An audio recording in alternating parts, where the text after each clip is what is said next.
Hello everyone, I am Bhagyashree from the Computer Department of FCRIT and I'm here to have a conversation about careers with Mr. Jerome Rajan.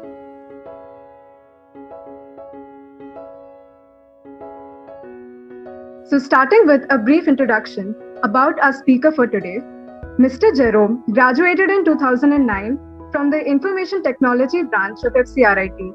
He is now a data analytics consultant and data engineer with 12 years of experience in data warehousing, analytics, automation, and cloud technology, spanning across multiple companies like Infosys and IBM. He currently works at Amazon Web Services as a data integration specialist.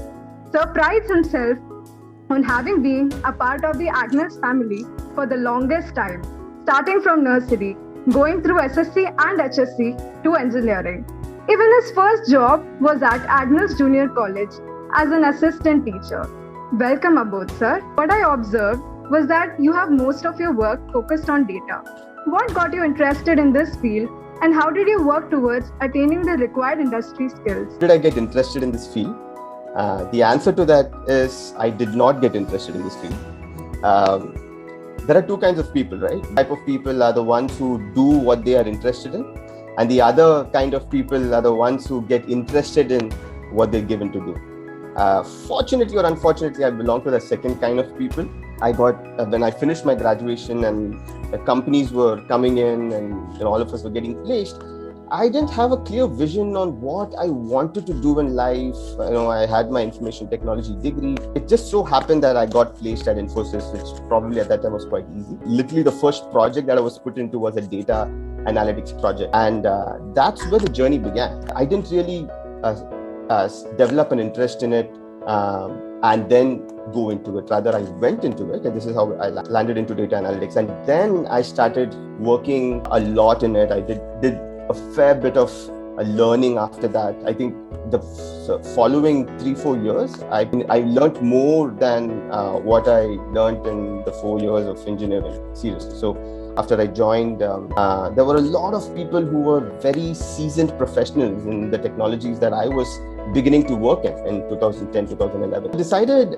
that it was time for me to learn and do something a little out of the box to differentiate myself from the crowd. So when I started exploring a lot of other fields like AI, machine learning, robotics, cloud computing. I picked machine learning at that time because it sounded cool, not because I had an aptitude for it or anything, but I just picked it up because I spent about 2-3 years just trying to be good at machine learning, and it turned out to be, I learned a lot, but after 2 years, the one big takeaway for me was I just didn't have the aptitude for data science or machine learning. One advice to all the students who are probably watching this now is don't do something just because it sounds cool or because everyone else is doing it, or do something that you have a passion for. That it may be small, it may not earn you much, but what it brings to the table is so much more, right? So for me, that was data analytics. After dabbling in a whole range of technologies, I realized that this is where my attitude was. And from your experience, what do you think big companies look for in their candidates? And what are your ways of approaching an interview? Okay, I'll let you in on a little secret. I'm not sure. All of you guys are very smart. You probably know this already. The time for going into the more renowned companies is kind of past. A lot of people these days really want to get into the lesser known startups. That's where all the fun is, right? Or you get into a company that gives you a big company that gives you a startup like culture. At the outset, I would probably say get out of that mindset that I have to get into a company that my parents know about. It's really not very important.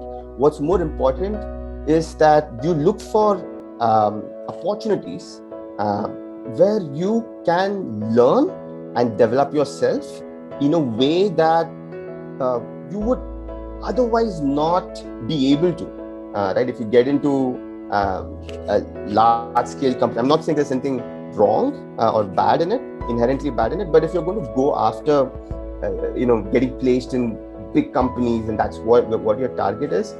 Typically, your focus moves away from yourself or developing yourself to just following the brand, following a company. So what do big companies look for, right? So there are a lot of things that companies typically look for, and I'm going to just stay very focused on my area of expertise. And typically when I interview candidates, there are three things that I love to look at. So the technology skills is something very important. You have to be at the top of your game.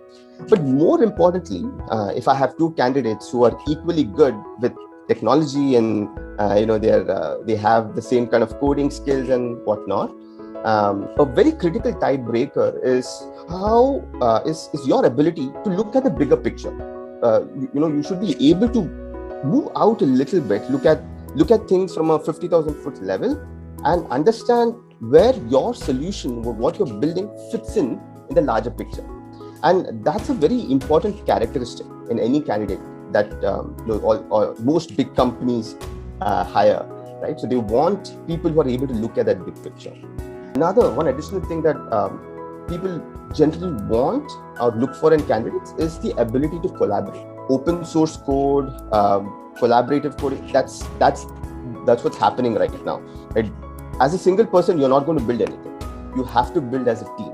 So how are you, how well can you coordinate? How well can you collaborate with your other team members to build something that can bring value to your customers? From a technology standpoint, these are three things that at least I look for. And I've fairly been successful, with a lot of my interviews going in with this notion.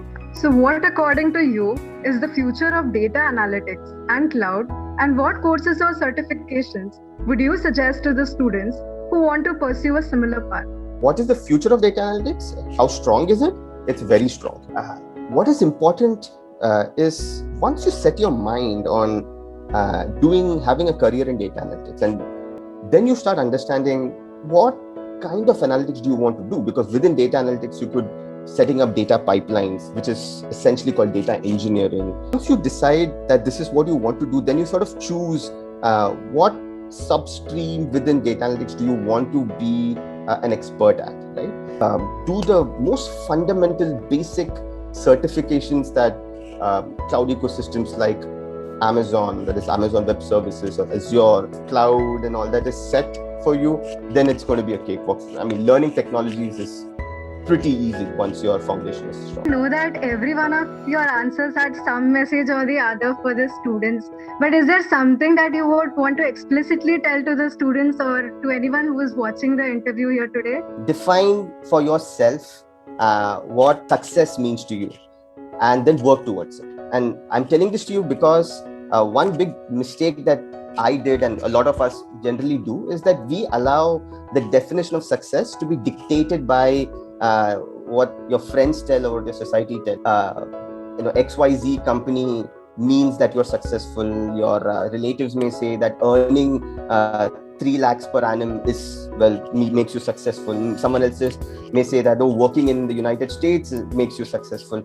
But my advice is, don't allow your work or your education to define success for you.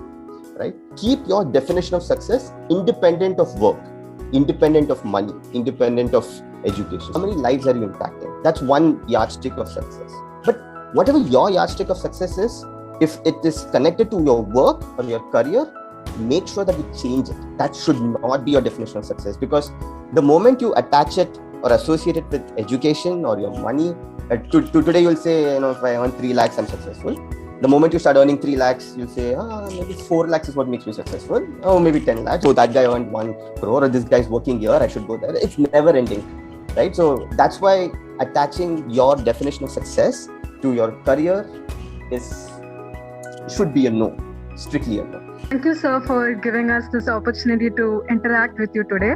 It was great having you here. Thank you, Bhagyashree. You guys are doing a great job.